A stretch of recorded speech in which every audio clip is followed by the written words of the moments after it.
Hello from Spiritual Seeds, from Father Ivano. I'm very happy to bring to you the good news.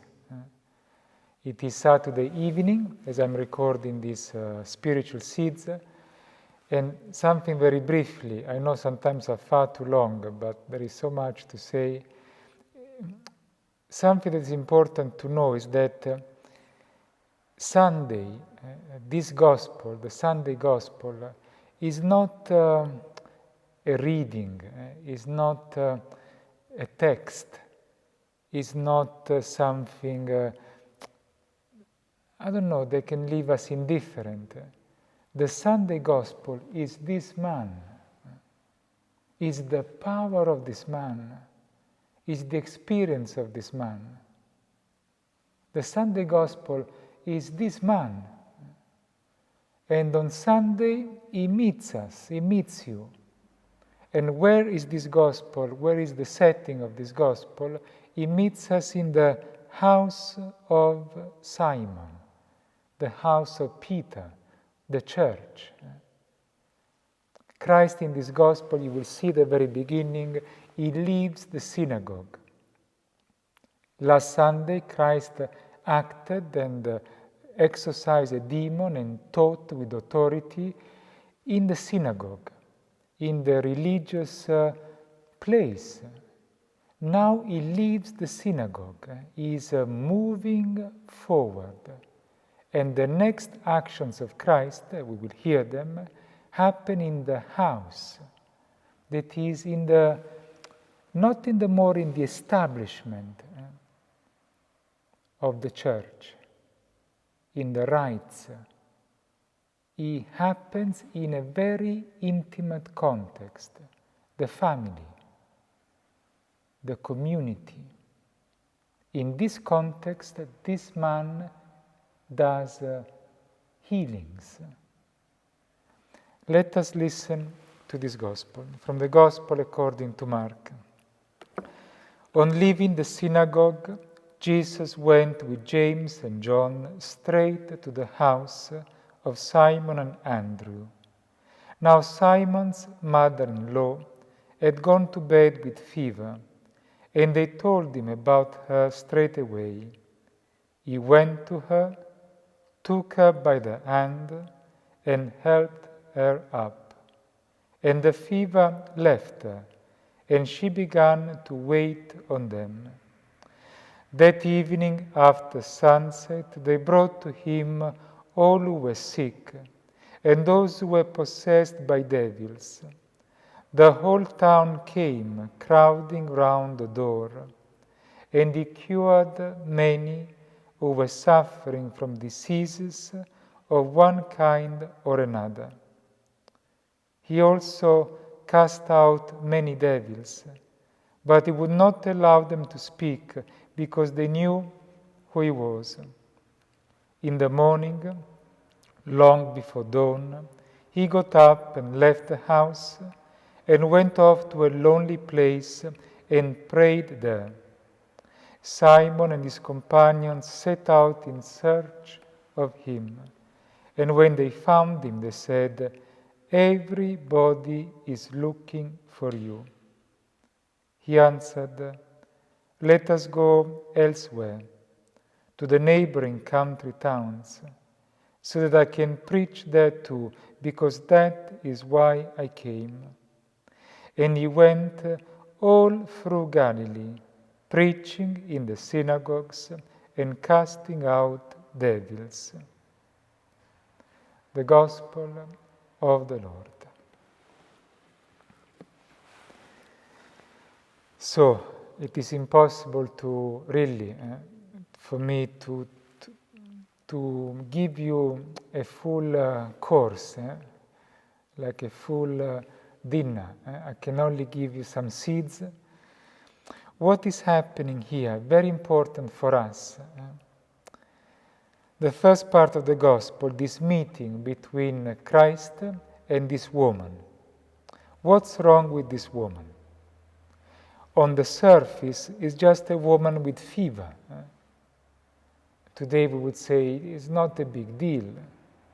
It's just fever, a bit of temperature, she's in bed, maybe she's old, she's a bit frail. It's not what is happening, it's much deeper than that. This woman, Simon's mother-in-law, was in bed with fever. The text is saying that this woman, the word fever in Greek, but also in Hebrew, also in Latin, this word has a root, and the root of this word is fire. That is, there was something in this woman that was consuming her. Literally, the rabbis speak of fever as something that absorbs the energy of the person, sucks the energy. In this woman, maybe new, there was a fire, there was a wound, an event. Something had happened in the history of this woman, and what had happened was making her without life, was burning all life, was reducing this woman to ashes. And the fact that she's in bed, she's not in bed. I mean, sometimes these translations, what the text is saying is that she was laying down, prostrate, for a long time. That is, this illness, this wound, this fire was making her staying on an horizontal position, like a dead weight. That is, her life had become paralyzed. She had turned into an infirm, we say. Someone who is static, someone who is basically alive but with no life, dead. The position in the Gospels is the position of being reclined, of being on the floor. She was dead. Things can happen in your life, or maybe have happened in your life or in my life, that destroy life inside of us.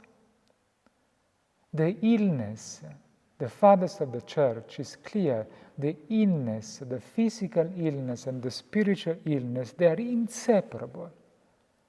The wounds of the body, the wounds of the soul, they are part of the same illness. And what happens? They had told to Christ about her. People love us. People love you. And because they are loving you, they are speaking of you to Him. They are praying for you. They are begging Christ to intervene in your life.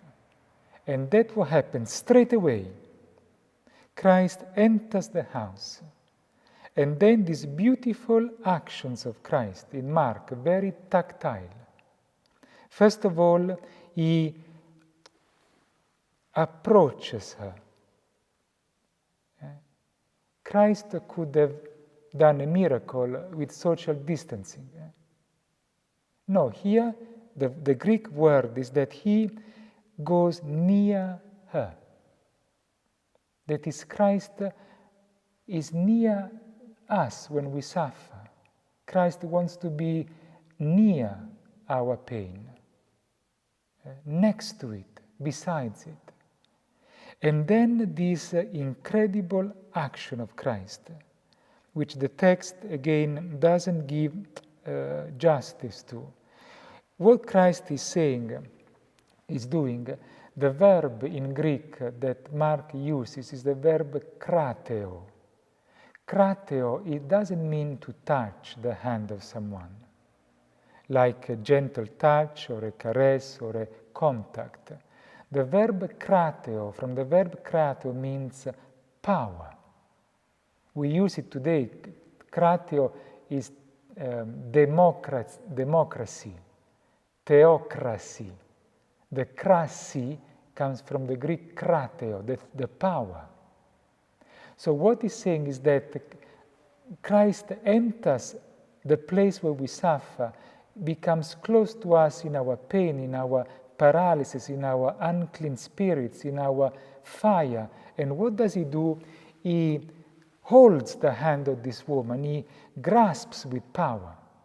This is the hand of God, the right hand of God, the strength of God, the power of God. The hand of God is always represented in the icons on the top, this outstretched hand of God. And this hand takes this woman by the hand, that is grasps us with power, is to say, I have power over this fever. I am the Lord of this fever. I am the master. I dominate this. I am the mighty, strong God. And by holding this hand, by grasping this hand, he says, he didn't help her up, he raised her up. It's the same verb of resurrection. In Greek, it means also to wake up from the dead. The hand of God rose up this woman from death. If you look at the other passages in Mark, when Mark uses the same verb krateo 3 times, when Christ literally raises the dead, Talitha cum, the little girl, when Christ delivers the evil spirit of the boy, and when this woman is sick, sickness, evil spirits, death, illnesses, spiritual illnesses. And the hand of God, say Mark, is deliverance, is mighty, is the good news. And what happens after? She goes back and serves them. It sounds like an anticlimax. It's not.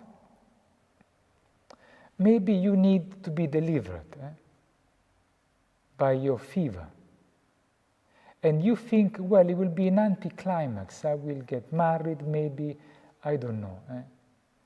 It's not an anticlimax. What this woman goes back is what this fever did not allow her to do.